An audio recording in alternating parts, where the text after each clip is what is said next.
Amerika Serikat memberikan peringatan ke Turki. Warning ini terkait dengan ekspor bahan kimia, microchip, dan juga produk lain ke Rusia yang dapat digunakan dalam upaya perang Moskow di Ukraina. Amerika Serikat akan menghukum perusahaan atau bank Turki yang melanggar sanksi. Brian Nelson, pejabat tinggi sanksi Departemen Keuangan Amerika Serikat, mengunjungi pejabat pemerintah dan sektor swasta Turki pada Kamis dan Jumat pekan lalu. Kunjungan ini untuk mendesak lebih banyak kerjasama agar ekspor barang-barang ke Rusia tersebut terganggu. Dalam pidatonya kepada para bankir, Nelson mengatakan peningkatan ekspor ke Rusia selama setahun membuat entitas Turki sangat rentan terhadap resiko reputasi dan sanksi atau kehilangan akses ke pasar G7.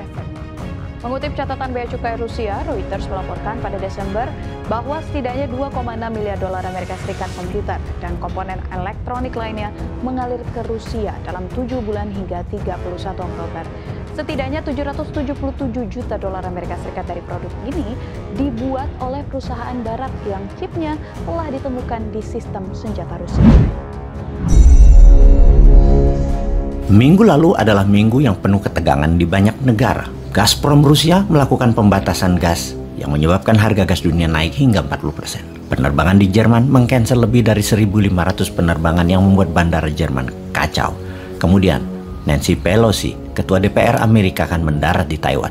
Dan hal ini diancam oleh Tiongkok bahwa pesawatnya Nancy Pelosi akan ditembak. Kemudian, kekeringan parah di Eropa. Cuaca panas di Eropa membuat pendaratan pesawat dengan kode Welcome to Hell.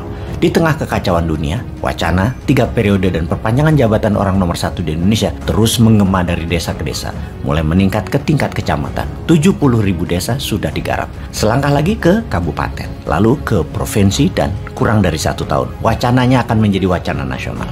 Sehubungan dengan hal itu, pelajaran bernegara menjadi harus dikebut.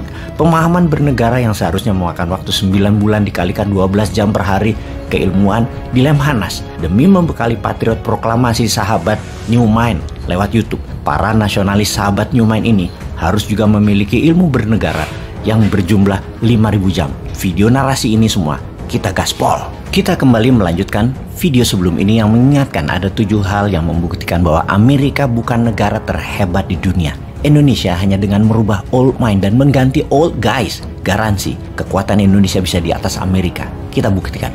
Pertama adalah rakyat Amerika, 200 juta populasi atau 63%. Mereka hanya hidup dari paycheck ke paycheck.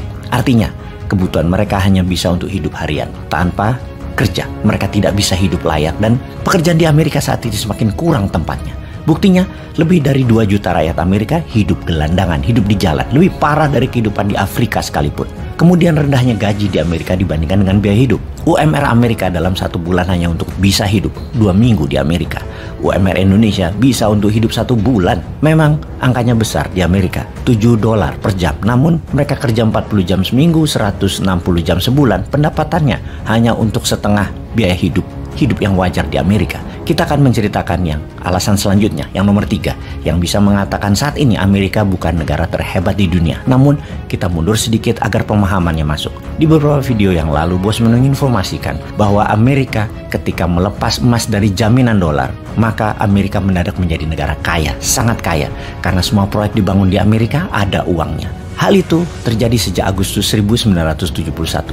The Years of 1971. Ini akan ada video khusus mendetailkannya. Secara sekilas kita jelaskan di sini. Sebelum era 1971, setiap kenaikan top of pyramid 5% pendapatannya, middle pyramid naik 4%, bottom of pyramid naik 3%. Itu adalah rata-rata kenaikan dalam setahun. Namun setelah tahun 1971, di Amerika, top of pyramid naik 20%. Middle of pyramid naik 4%, bottom of pyramid naik hanya 1%. Jadi bottom of pyramid sampai kapanpun akan selalu miskin karena pendapatan mereka di bawah kenaikan inflasi. Dan itu terus membesar jarak antara top of pyramid atau top 3% population dengan middle population yang 17% dan yang 80% kelaparan di bawah. Di Amerika bahkan top 1% itu memiliki 90% American wealth. Top 1% Amerika itu adalah globalis cabal, para oligar, dan politician. Globalis cabal adalah oligar level dunia, seperti Big Pharma, perusahaan obat-obatan, perusahaan pangan, perusahaan energi, perusahaan digital informasi, dan lain sebagainya. Yang mereka bisa menyetir banyak negara, banyak pemerintahan dunia dengan tentaranya negara Amerika. Mengapa Amerika menjadi negara kaya sejak tahun 1971? Karena negara lain harus menggunakan dolar Amerika sebagai devisa negaranya, harus menggunakan dolar sebagai alat transaksinya yang terpercaya, dan satu-satunya dolar itu.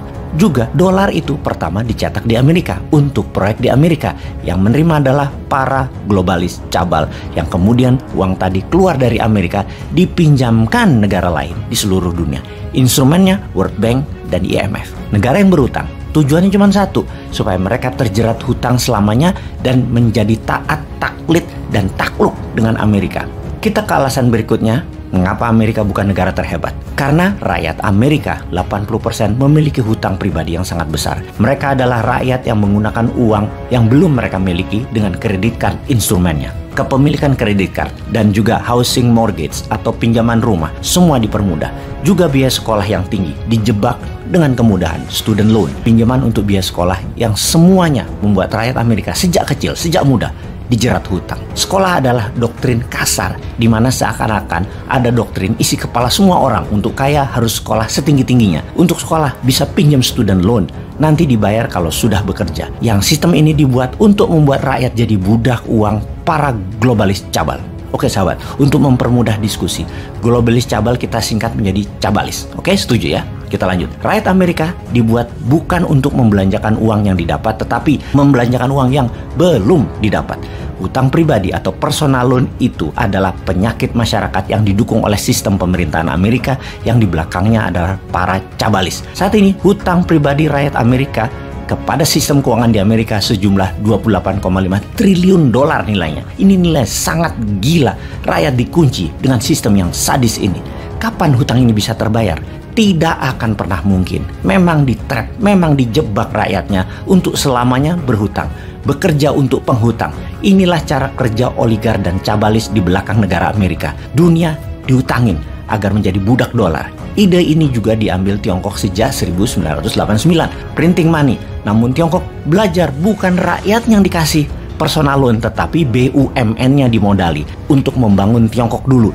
Baru sejak 2013 dengan BRI atau Belt Road Initiative, uang Tiongkok dan proyek Tiongkok buat bangun negara-negara di luar Tiongkok untuk mengalirkan uang keluar Tiongkok. Namun Tiongkok improvisasi, bukan yuan yang keluar, tapi produk, teknologi, dan SDM-nya Tiongkok. Jadi sahabat, mulai mengerti negara apa yang disebut negara tidak berdaulat. Negara yang tidak berdaulat adalah negara yang menjadi korban sistem hutang, penerima pinjaman, dan penerima produk serta proyek negara lain demi pengambilan sisa-sisa recehan dari kotak sampah negara besar setelah mereka berpesta pora. Semoga paham.